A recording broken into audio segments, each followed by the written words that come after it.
todas y todos. Muy feliz y muy emocionado de estar aquí en el Instituto Patria. Le agradezco tanto a Oscar que ha llevado adelante este instituto en tiempos muy difíciles y en tiempos más que muy difíciles. Hasta ahora los fáciles no han aparecido. Y a los jóvenes, las jóvenes, les jóvenes, que se han puesto también al hombro la tarea de repensar la Argentina. Y muchas veces cuando se dice los jóvenes es una forma de ocultarlo, ¿no? Cuando se nombra mucho algo también se puede ocultar estas cosas que traía Oscar, que es la razón de ser de convocar a los jóvenes. Si no convocamos a los jóvenes y las jóvenes para la rebeldía, para que estén molestando para ver para dónde hay que ir, que estén marcando las cosas que a veces de grandes y de viejos nos acostumbramos y que no deben ser como lamentablemente son, es para eso que es importante esta fuerza de patria de no perder nunca el hilo con la juventud, no perder nunca el hilo de que es de abajo hacia arriba, no perder nunca el hilo que más allá de los liderazgos que son imprescindibles, y la historia argentina lo muestra holgadamente, esos liderazgos son un ida y vuelta con quienes constituyen la base del pensamiento de un movimiento. Y por eso es tan importante, me parece a mí, y es una responsabilidad grande, compartir esta noche, esta tardecita, el pensamiento económico de Belgrano. Vamos a hablar un rato del pensamiento económico de Belgrano, que claro, no va a tener fechas, no va a tener batallas, pero sí va a tener un montón de ideas que nos iluminan desde el fondo mismo de nuestra historia, y como decía Jessica, por inconclusas, están más vigentes que nunca, pero a la vez forman parte del acervo del sentido nacional y popular de la Argentina, de ambos, porque Belgrano abarcaba ambos ejes, el eje de lo nacional, que quizás sea el más conocido por su rol como militar, pero también está en su rol como economista y pensador, y el eje de lo popular, que tal vez son menos conocidas sus ideas acerca de la importancia de la igualdad y del acceso igualitario a la vida material. Por eso, me voy a poner santos, tomé algunas notas.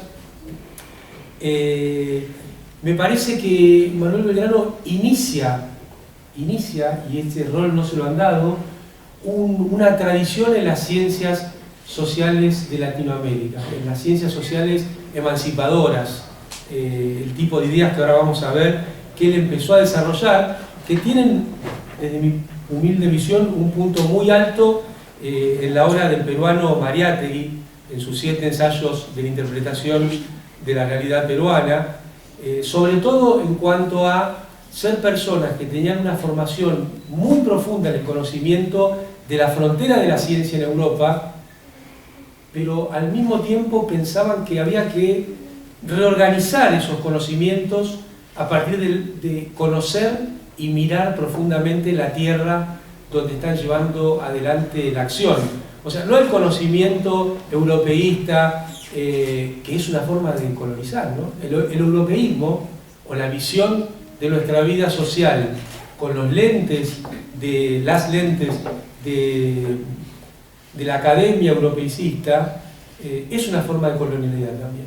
Y esto me parece que Belgrano lo rompe con mucha profundidad, como hizo Mariátegui, y también como una gran argentina que fue Alcira Argumedo, que tomó también esta necesidad de pensar las ciencias sociales desde nosotros mismos, y entonces en su libro Los silencios y las voces en América Latina, fíjense, no estamos hablando de 1800, 1810, estamos hablando de 1928 y de 1993.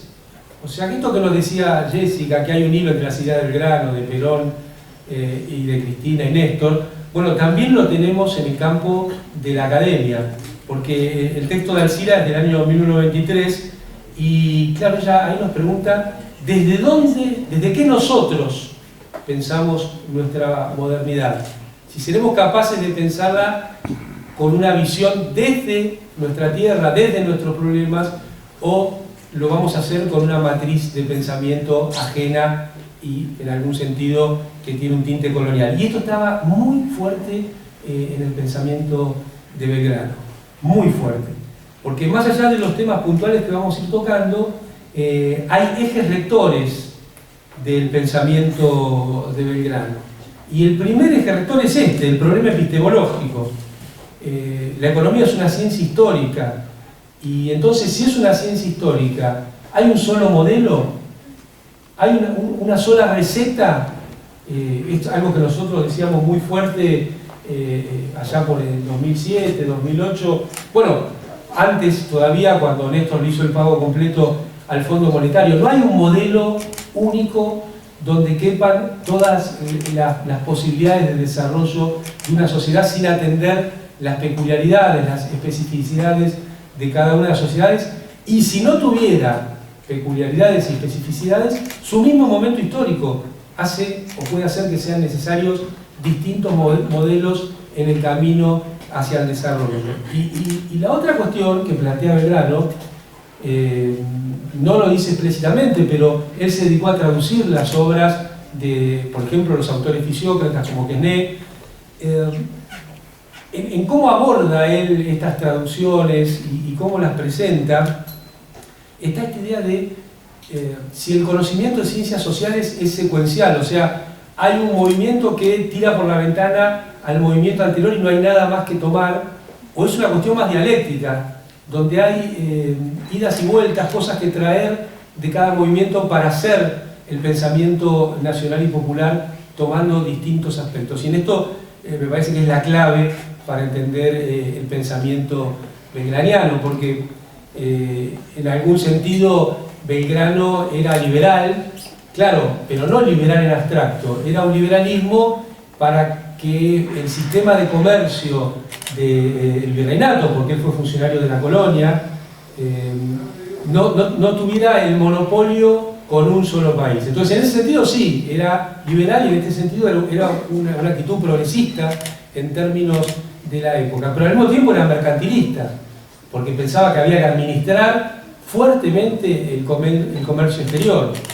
Y al mismo tiempo era fisiócrata, porque pensaba que era muy importante la actividad de la agricultura, pero sobre todo cómo el Estado regulaba esa actividad de la agricultura. Entonces, ahí vemos con claridad el eclecticismo o el no ver con fanatismo una doctrina económica y no interpretar que una doctrina económica era simplemente superadora de la anterior, sino que era un nuevo punto de vista que muchas veces, y también está señalado así, es una cuestión de clase. Desde dónde se piensa, desde dónde se mira el desarrollo económico. Así que la cuestión epistemológica está fuertemente marcada en el pensamiento de Belgrano desde el vamos. Y la otra cuestión conceptual fuerte es el carácter performativo de las ciencias sociales. Es decir, cuando empezamos a estudiar economía nos dicen, miren, hay una parte de la economía que es ciencia positiva y hay otra parte de la economía que es ciencia normativa. Entonces, la ciencia positiva nadie puede discutirla porque se trata de lo que es. Yo humildemente, después de años de estudio y de alguna experiencia en el ejercicio de estas actividades, creo que es una gran mentira. La, entre comillas, ciencia económica vigente, en realidad es una pseudociencia que enmascara una ideología.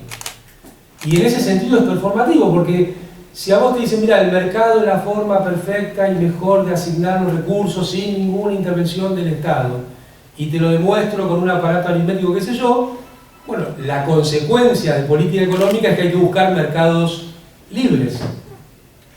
Y entonces termina siendo un consejo político más que una demostración científica. Y esto Belgrano lo tenía muy claro.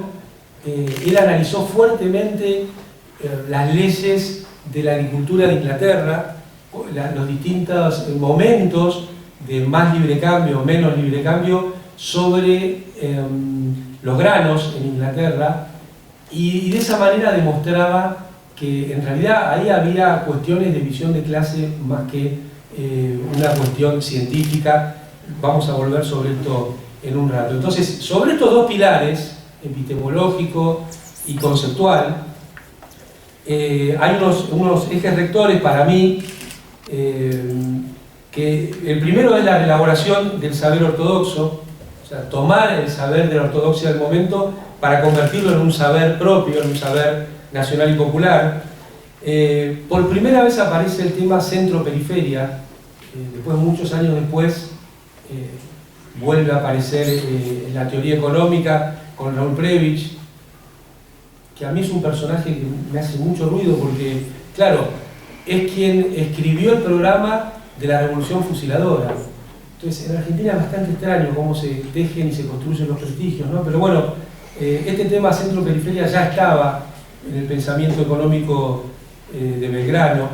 La necesidad y posibilidad de un desarrollo autónomo, aún siendo una persona que estaba muy preocupada por la cuestión del comercio exterior, por interpretar cuál era el mejor sistema de comercio exterior para la Argentina, él planteaba permanentemente la necesidad y posibilidad del desarrollo autónomo, la no equivalencia y subordinación de objetivos. Fíjense que son todos temas que están hoy presentes. Si escuchamos la última presentación de Cristina Fernández de Kirchner, todos estos temas en algún formato han aparecido en el pensamiento de Cristina en estos días, ¿no? Y han aparecido, me parece, con mucha vigencia, con mucha fuerza y con mucha necesidad de ser escuchados también. No solo de ella necesidad de decirlo, sino de muchas de nosotras y nosotros necesidad de escuchar esa conceptualización. Y el rol del Estado, ¿no? Un tema que aparece fuertemente también en Belgrano cuando analiza la cuestión económica. Entonces, a partir de estos ejes, yo voy a tratar de compartir cuál es mi idea de los distintos puntos en los cuales hablaba Belgrano de la cuestión económica. Pensemos que es entre 1790 y 1810, que son tres tipos de fuentes: es las traducciones de los textos que él llevó adelante, es su rol como secretario del Consejo de Comercio, cuestión para la cual volvió a Argentina después de estudiar en España. Y fíjense que él tuvo 17 años como secretario del Consejo de Comercio, entonces no están todas una vez por año tenía que hacer la presentación del estado de cosas, y bueno, hay 7 u 8 que se han conservado, que son también fuente, y después, bueno, sus famosos artículos, ¿no? Sobre todo en el Correo de Comercio, de donde se pueden sacar algunas de estas ideas que yo he tratado de resumir en bloques. Y también hay un trabajo muy interesante de Rodrigo López, que es una aproximación a la teoría económica de Belgrano, que creo que vale la pena visitar para rever estas cuestiones y rediscutirlas seguramente en alguna oportunidad. Pero bueno, claramente estaba, como dijimos antes, en la cuestión del liberalismo, pero porque él se había dado cuenta, esto es una cita textual, cuando estaba como secretario de consulado, dice: mi ánimo se abatió y conocí que nada se haría en favor de las provincias por unos hombres que por sus intereses particulares posponían el común. O sea, él se ha dado cuenta que el rol administrativo que él llevaba adelante por cuenta y orden de la corona, a la colonia no le servía para nada.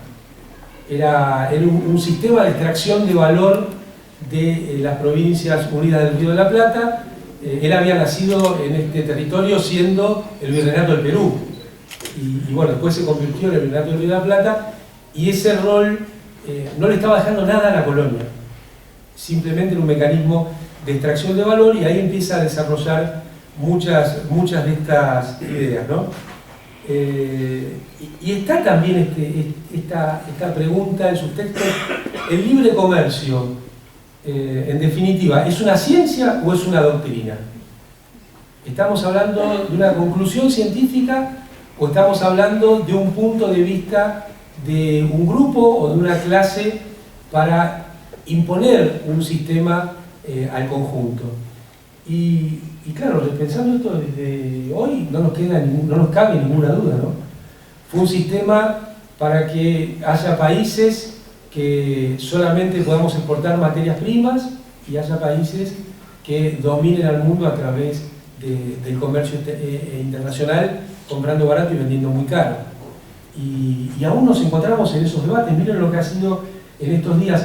Aparece fuertemente, y vamos a volver sobre esto en los textos de Belgrano, la necesidad de la comida barata, sobre todo en un país que exporta bienes que forman parte de la alimentación. ¿Y cuáles son los mecanismos para esto? Una cuestión que también aparecía en David Ricardo, así que nadie debiera, digamos, rasgarse ninguna vestidura. La necesidad de la comida barata era planteado como una necesidad primera para poder desarrollar una sociedad, porque claro, Belgrano ya tenía esta idea de los fisiócratas de por primera vez ver a la sociedad como una circulación de bienes y servicios entre distintos grupos sociales. Ustedes saben que muchos de los fisiócratas eran cirujanos, entonces ellos se habían dado cuenta, a partir del conocimiento del cuerpo humano, que el cuerpo social tenía algunas cuestiones similares, que era el movimiento de los bienes y servicios, y ponían centro en la importancia de la agricultura. Y claro, estas preguntas de la ciencia-doctrina, ¿no? ¿Es una ciencia o es una doctrina? Miren, al final del gobierno de la Alianza, el Fondo Monetario Internacional, por un pequeño desembolso que tenía que hacer, hizo caer al gobierno. ¿Y por qué lo hizo caer? ¿O por qué no hizo el desembolso? Bueno, estaba en boga, muy elaborada en las universidades, sobre todo de Estados Unidos, la idea del riesgo moral hazard lo llamaban. Y era una idea según la cual, che, no ayudes al que debe, porque si lo ayudas, todos los que deben te van a pedir ayuda, y así no puede funcionar la cosa. Bueno, nos quedamos sin país en base de esa doctrina.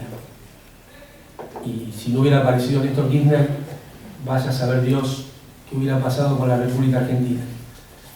Pero, claro, después en el 2008 volvió a haber un problema entre acreedores y deudores. Este fue un problema no ya entre países, sino entre los bancos y las familias. Muchos miramos y dijimos, uy, se van a caer todos los bancos, porque van a decir, riesgo moral, nadie los va a ayudar. Bueno, resulta que los académicos hicieron así y sacaron otra teoría, que se llamó muy grande para caer, too big to fail. Y entonces, claro, los bancos son instituciones tan importantes y tan grandes que los estados se vieron obligados a rescatarla para poder salir de la crisis. Lo que, primero, fíjense qué arbitrariedad, ¿no?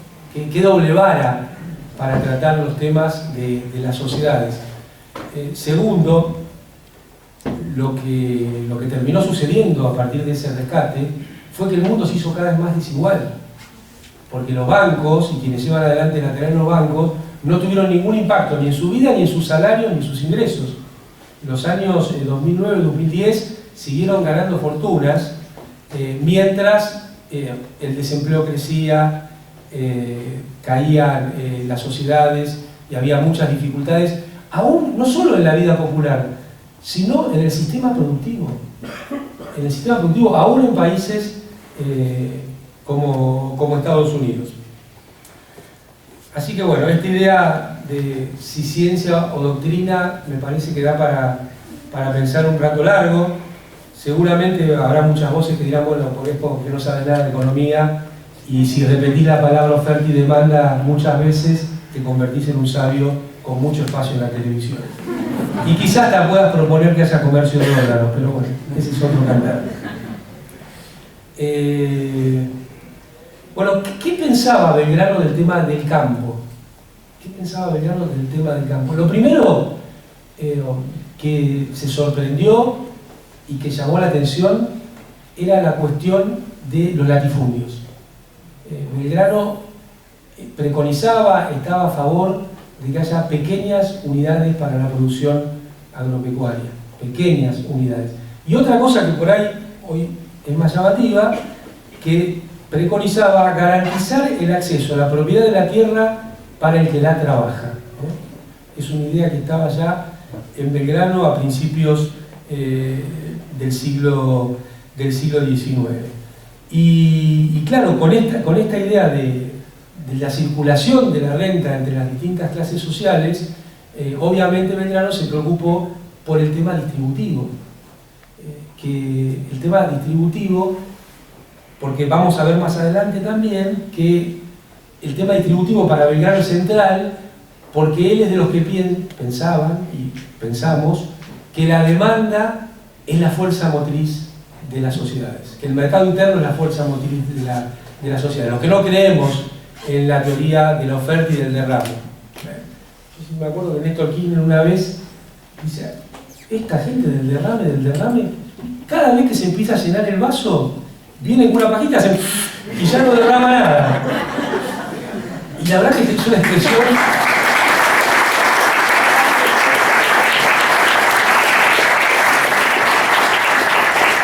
es una expresión tan certera como extraordinaria, ¿no? Que además el lenguaje, el derrame, o sea, cuando le vas a ver a poquitos, lo que derrama, alguien lo podrá tener, es lo que sobra.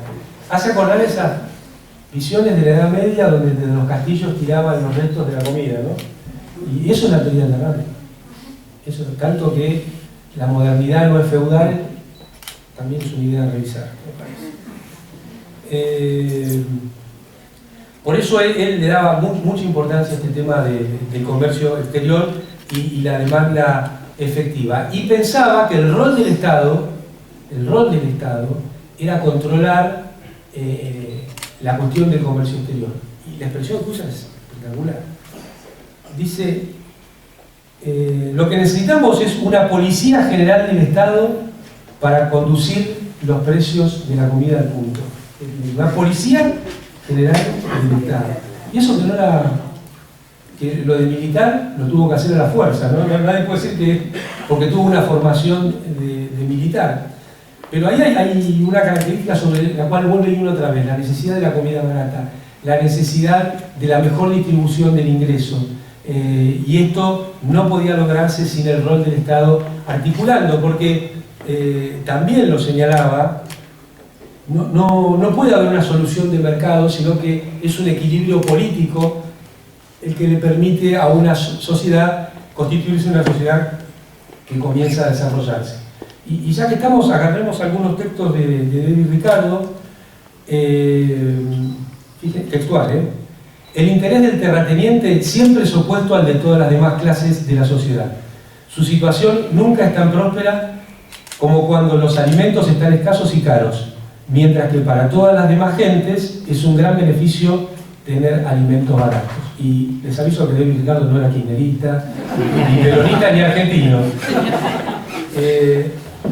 Y concluye la frase anterior diciendo: lamento muchísimo que se permita a los intereses de una clase determinada de la sociedad impedir el progreso de la riqueza y de la población de un país. Hablando de la clase terrateniente en Inglaterra.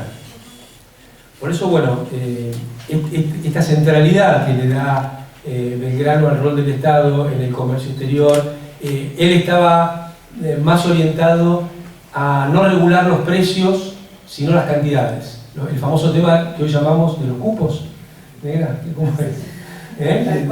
De tener asegurado la mesa de los argentinos a partir del stock de cupos de lo que necesita nuestra industria agroalimentaria para alimentar a nuestra población, porque aparecía fuertemente esta idea también de que era injusto para una sociedad que los asalariados de otros países tuvieran alimentos más baratos que los asalariados de nuestro propio país. No había asalariados en ese momento, pero trabajadores de nuestro país, a partir de la exportación de lo que es nuestra tierra, de los frutos de nuestra tierra, ¿no? Entonces, fíjense qué riqueza de análisis y cuánto tenemos en la tradición nacional y popular de las ideas que estuvieron funcionando en los 12 años y medio y en las ideas que nos presentaba Cristina el último lunes. Al final pretendo volver un poco sobre esto, si no me pasé el tiempo.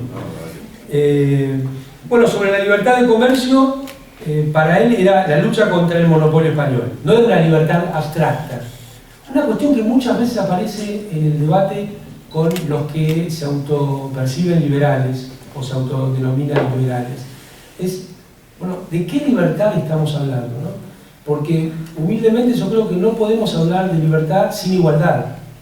La libertad sin igualdad es la libertad de esclavizar, es la libertad de pasar por encima, es la libertad también de la violencia, porque el poder también puede estar vinculado a la violencia. Y acá me parece que una clave está en una de las cuestiones que señaló Rupert allá por el New Deal, que era una de las libertades principales, es la libertad de no tener miedo a levantarse mañana porque no vas a poder sostenerte, a vos y a tu familia. Entonces eso también es una libertad. La libertad de no tener miedo a no poder comer también es una libertad. Y me parece que el ideario liberal en Argentina no tiene en cuenta estas dos cuestiones. La simetría de poder dentro de la sociedad, o sea, la necesidad de la igualdad como precondición para la libertad, o son dos caminos por lo menos que van juntos, no puede uno ir en contra del otro, y mucho menos puede la libertad ir en contra de que pueda haber mayor igualdad, ¿no es cierto? Porque todas las reformas de la libertad del mercado, sobre todo el mercado financiero, que se han producido desde los 80, cuando en Estados Unidos se permitió que los bancos de inversión se juntaran con los bancos que atienden al público, y a partir de ahí empezara todo este disparate de los futuros, de los seguros, etcétera, etcétera, etcétera, derivados,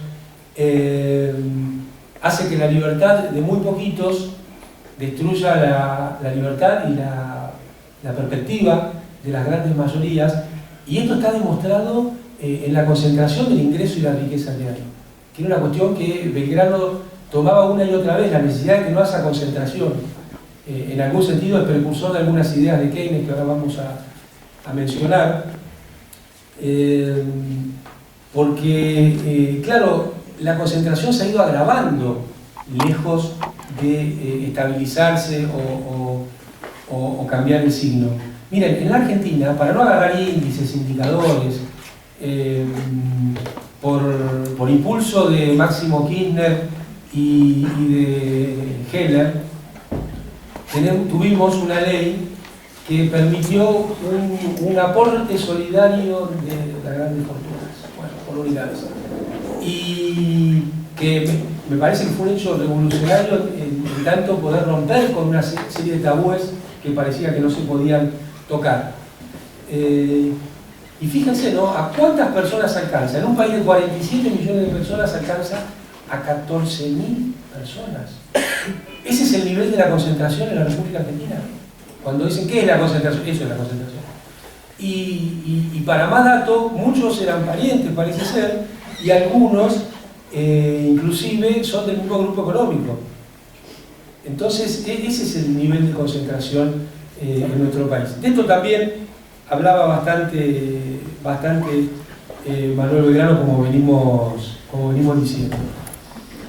Y claro, cuando habla del comercio exterior, dice, cuidado con cuáles son las mercaderías que se compran y se venden en el comercio exterior, porque dice, puede haber algunas que contribuyesen al introducirlas, sea vendiendo o sea comprando, son realmente culpables de que la sociedad pueda aumentar el número de pobres que están a su cargo. Entonces, la no neutralidad otra vez, ¿no? No es lo mismo que exportás y que importás. Y nadie está hablando de estar aislado, porque este tema, no quieren estar en el mundo. Sí, queremos estar en el mundo desde la Argentina, con las necesidades del pueblo y de la nación argentina. Eso no implica no estar en el mundo, eso implica plantarse en aquellas cuestiones que no le convienen a la Argentina y avanzar en aquellas cuestiones que pueden tener ventajas para ambos lados que están comerciando. Bueno, y este autor que les decía, Rodrigo López, lo voy a citar textualmente, ¿no? Cuando hace un resumen de lo de Belgrano, dice, ¿qué mejor que el mercantilismo para que economía y Estado se apoyen mutuamente y proteger así los intereses nacionales? ¿Qué mejor que la escuela clásica para habilitar los emprendimientos industriales en una colonia condenada por el monopolio comercial administrado por la metrópoli? Entonces ahí está el eclecticismo y la necesidad de tener un pensamiento propio. Porque en definitiva, lo que proponía Belgrano era un mercantilismo no para llenar el tesoro de oro, que es a veces una cosa que se confunde, ¿no? El tema del mercantilismo para tener superávit, no. Es un mercantilismo que en definitiva es lo que nosotros hoy modernamente llamamos administración de comercio, que sí y que no le hace bien al conjunto de la comunidad y no solo aquel que lleva adelante esta actividad o este negocio. Y claro, enunciaba un poco los principios de qué exportar o de cómo administrar el comercio. Exportar lo superfluo, agregarle valor, importar solo materias primas, pues ahorran dinero y crean trabajo. Nunca importar las mercancías que impiden con su consumo en el país o que perjudican el progreso de manufacturas, porque llevan tras de sí la necesaria ruina de la nación.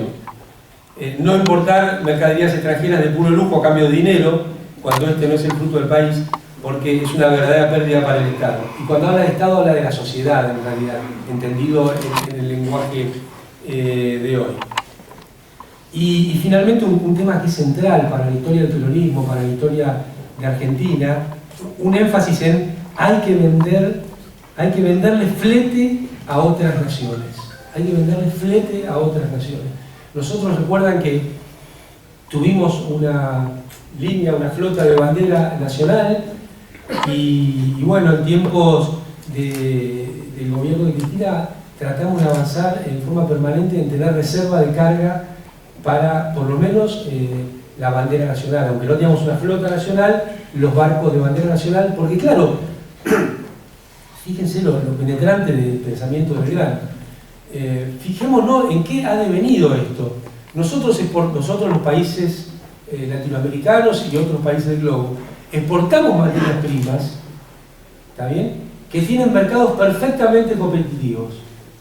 ¿Dónde se llevan a estos mercados? En Chicago. Y ahí los organizan para que sean perfectamente competitivos. La teoría económica enseña que cuando un mercado es competitivo, el precio es el más bajo posible. Ahora, para exportar las materias primas necesitas servicios anexos. Financiamiento, seguros, fletes. Resulta que ninguno de estos, su precio se determina en mercados competitivos. Los fletes es un oligopolio, el sistema financiero son oligopolios, y los seguros son oligopolios. Entonces, del precio final del producto puesto en el destino, hay una componente que es el fruto de la Argentina, que tiene un precio competitivo, lo más bajo posible, y hay servicios anexos, que en términos de un fisiócrata no debieran generar valor, que son los que se llevan la parte más importante de la rentabilidad por el sistema de formación de precios. Entonces, fíjense si es importante esto de los fletes que señalaba Belgrano. Después el tema el famoso tema de la demanda efectiva. Como decíamos antes, Belgrano preconizaba que el comercio exterior tenía que estar subordinado al comercio interior, él decía, nosotros diríamos al mercado interno hoy. ¿Está bien? Y para que esto suceda necesitas una mejor distribución del ingreso. Porque si no se producen las famosas burbujas, que ya él había visto, porque las primeras compañías inglesas que se financiaron para comerciar con Sudamérica habían visto fenómenos de burbujas en el último cuarto del siglo XVIII. Entonces ya habían aparecido estos problemas de falta de demanda, de la necesidad de tener los ingresos de la población del mercado interno suficientes para poder comprar lo que se produce. La teoría ortodoxa diría, bueno, la oferta genera su propia demanda, entonces esto viene pegado a la teoría del derrame. Nosotros decimos, la demanda es la que va a orientar verdaderas inversiones en la economía real, si no van a ser solamente inversiones especulativas. Así que, además de un hecho de orden ético, a favor de la mayor igualdad, es un hecho también operativo, sistemático, de poder sostener el mercado interno a partir de una demanda efectiva suficiente, porque claro, si no, es como pasó en el 2008-2009, el ingreso concentrado en el mundo, en Argentina no pasó porque estaba Cristina, pero el ingreso concentrado en muy pocas manos produce que haya un ahorro excedente. Ese ahorro no encuentra canalización, sobre todo con el tipo de sistema financiero que existe, y entonces produce una burbuja en el precio de los activos, algunos activos reales, fue con las viviendas, pero sobre todo activos financieros, ¿no?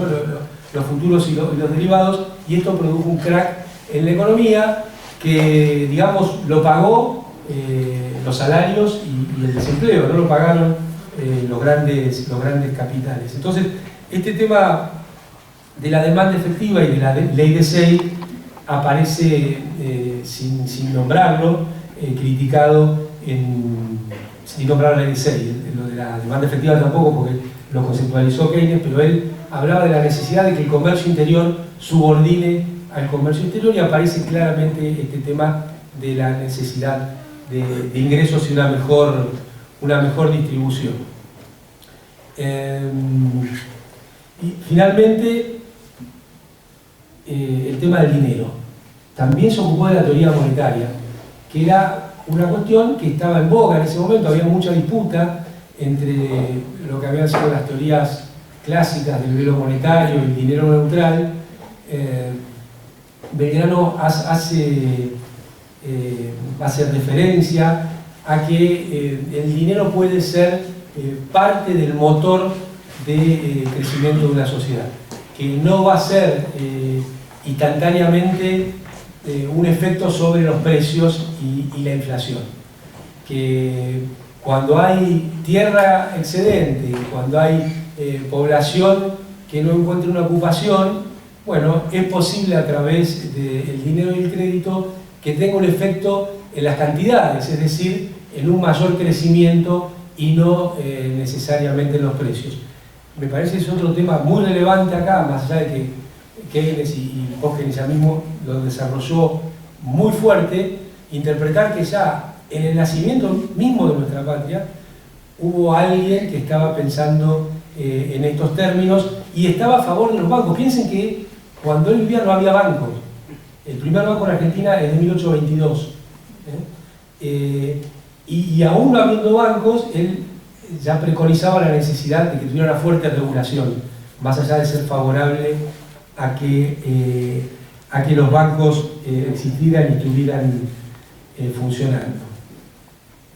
Bueno, y la frutilla del postre, el tema de la deuda externa, donde claramente era muy contrario a la posibilidad. Todavía no había sucedido. Rivadavia, aunque él circuló con Rivadavia, porque son de la misma época, pero bueno, él falleció en 1820 y el primer empréstito de unos años después, donde empieza, ¿se acuerdan que ya alguna vez que nos encontramos acá hablamos de que el gobierno de Macri era un gobierno rivadaviano? Porque claro, cuando uno se pone a estudiar cada vez más la historia de la Argentina, está indisolublemente ligada a la historia del endeudamiento externo. Y como estas ideas estaban circulando, Belgrano también escribió sobre ello, pero tiene una perlita, ¿no? Porque que también hoy es súper actual. Dice, tenemos que entender que el tesoro de un país, el fisco de un país, no tiene nada que ver con manejar una casa, no es un hogar, no tiene nada que ver con esto. A ver si encuentro el textual. Pero bueno, no tiene nada que ver. Acá está. No nos detengamos sobre la preocupación pueril que mira la arribada de este dinero, el de la deuda, como una ventaja. Ya se ha referido algo tratando de la circulación del dinero. Los rivales de un pueblo no tienen medio más cierto de arruinar su comercio que el tomar interés en sus deudas públicas. O sea, él veía al enemigo en quien poseía la deuda de un país. Los rivales de un pueblo y lo quiere arruinar, dice. Entonces, fíjense la importancia que le da a este tema, ¿no? Y bueno, y si hubiera un déficit, él preconizaba la necesidad que haya impuestos y no tomar deuda en ese momento, porque, claro, la deuda tiene un efecto dinámico sobre el funcionamiento de la economía de un país. Muchas veces pensamos en la deuda como un hecho económico o financiero, y la deuda es mucho más que eso. La deuda se ha convertido, no diría porque en realidad desde los genoveses, ¿no? O antes quizás, la deuda es un mecanismo de cercenar la soberanía de un país. Y muchas veces las deudas no se toman cuando se necesitan, sino cuando hay fondos excedentes en los países centrales. Podríamos hacer una reunión entera para hablar de ese tema. De hecho, fíjense, la deuda que tomó Rivadavia era de 1 millón de libras esterlinas, después de deducir las comisiones, además que se emitió por debajo de la par, solamente fueron 500.000, o sea, la mitad fue lo que ingresó, y bueno, no se usó solamente se usó en parte para financiar gastos de guerra fratricidas, además. Entonces, en este tema de la deuda, es muy tajante también la posibilidad de Belgrano, que trae otro concepto muy interesante hoy, tiene que ver con el famoso tema de la austeridad fiscal y los ajustes, de cómo usar el presupuesto, porque Belgrano, claro, vivía en un país que estaba naciendo y que tenía gastos de guerra importantes. Entonces, él no se le pasaba por la cabeza que pudiera ajustarse el gasto público, diríamos hoy. No se le pasaba por la cabeza. Decía, bueno, vamos a estar complicados porque se nos va a abultar las erogaciones, porque el presupuesto es el presupuesto y no se puede tocar. Fíjense que con esto también me parece que ilumina mucho del debate y la disputa de hoy. Y como nota final, él fue un gran estudiante, y entonces consiguió una bula del Papa para poder leer cualquier texto, incluso los textos prohibidos. ¿Se acuerdan que veníamos de la época de la Inquisición, lo que estaba comentando? Porque claro, era la contrarrevolución contra Napoleón, y el Papa le dio esta bula con un solo acápite que no podía leer, que era ninguna cuestión que tuviera predicciones astrológicas. Cualquier parecido con los genios que hablan en televisión y hacen predicciones sobre la economía argentina, Belgrano no lo hubiera leído. Muchas gracias.